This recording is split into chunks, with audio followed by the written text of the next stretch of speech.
Hey guys, Chris here. So let's get right back into it. We're at the Bees. So first up, Bad Bad Not Good. This is their fourth album. Just really awesome, you know.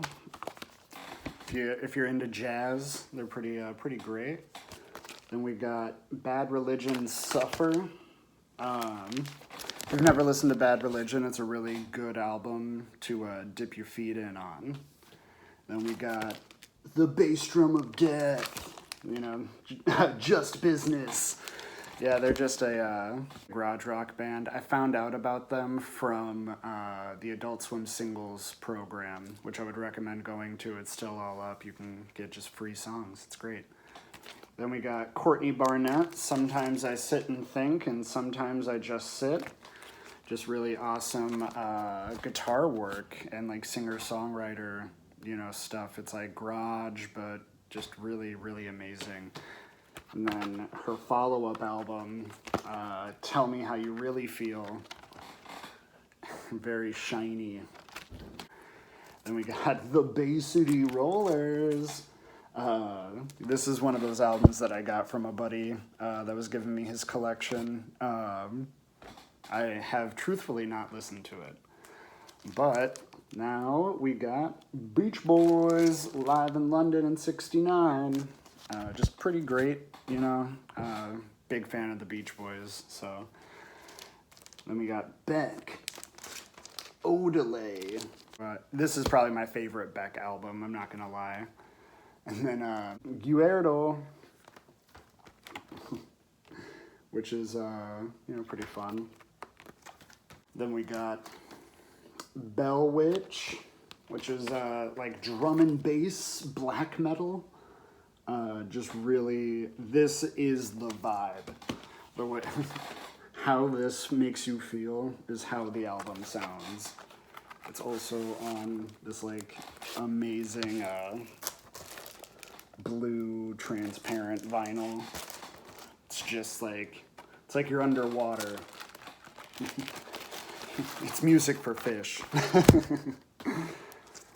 Then we have Bent Knee, which I talked about in the last one. Just some really awesome prog rock, you know. And we got these Best Coast albums. These are probably like my two favorite Best Coast albums. I know they have a bunch, but I really like the way that both of those sound. You know, also just some really awesome garage rock. Then we got more prog metal, Alaska, Between the Buried and Me. Yeah, if you're into prog metal, you know, these are the guys, you know. Colors. These are really like the two albums to check out if you've never listened to Between the Buried and Me. Those are the two albums that are just really gonna, if you're not into them, you're not gonna like Between the Buried and Me. Then we got Big Ups, which are just like a really awesome, I guess like art punk band, or just like regular punk band. But 18 Hours of Static. This is probably my favorite album from them.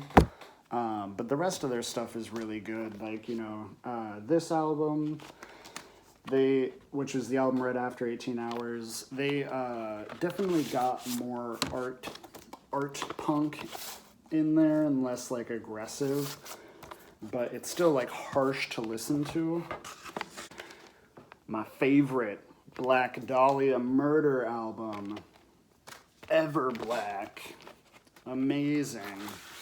And it's also on just this brutal, like, blue, like, semi-translucent black and purple. Pretty great. It came with, like, a really cool poster of, like, extended art of the album cover, which is really fun. And then that Abysmal. This is probably if I was like to show someone Black Dahlia Murder, this would probably be the album that I use. It's just so consistent and just like it'll rip your fucking face off from start to finish. It's so heavy. Then a little bit of a change. Black Star, you know it, Mos Def, Talib Kweli. Or I guess I should say Yisan Bey, formerly Mos Def. Mos Def while still on the album though. It's on, you know, this vinyl with black stars on it. Just really, real woke shit. If you've never listened to it, I'd recommend it. It's really amazing. Yeah. And then starting in on my Blood Brothers discography, this is The Adultery is Ripe. That is just on black. It took Blood Brothers like a handful of albums for me to legitimately love them. But once I did, Burn, Piano Island, Burn. You know, this is probably when they just started figuring out what sound they were going to go with. And I'm so happy that they did, you know. Then, Crimes, which is, this would be the album that I would probably show someone if they were like, oh man, I really want to get into the Blood Brothers. But they have so much, and like I'm not sure where to start. And then they perfected their sound on Young Machete. This album is probably my favorite album that I own on vinyl. It was one of the first albums that I bought. You know, we used to listen to this in high school so much, and it's just so good. I got the orange. I think this is like the third pressing or something. Don't Even Care. Amazing. 100% recommend. This is just like such a gift to music. Getting back into that sad boy, we got brand new, Your Favorite Weapon. You either love them or you hate them. That's about it. This is probably my favorite brand new album though. Or at least it was for a while. You know, The Devil and God Are Raging Inside Me is probably their biggest album. You know, it's good. I really like it, but I think I like Your Favorite Weapon more. But what is my favorite brand new album is Daisy. This album is just so amazing, and I would have been happy with this being the band's final album, but you know, they decided to give us science fiction, and I'm totally okay with that. Because this album is really good, but it has so much Modest Mouse influence. But then we got Leon Bridges, you know, the young goat. I got into this album so hard. This whole album is just beautiful. This second album I didn't like as much, but I really appreciate the way that he changed his sound and became a little bit more poppy, because then so many more people got into him. And that is just really awesome, you know? More people should listen to the music that I like. And then we got Bring Me the Horizon. You know, just one of my favorite bands when I was a kid. And still, like, Count Your Blessings is amazing. I would recommend listening to it. And I really only have their two albums that have their old guitarist Curtis Ward, because those are truthfully the only two Bring Me the Horizon albums that you really need. And then Clifford Brown.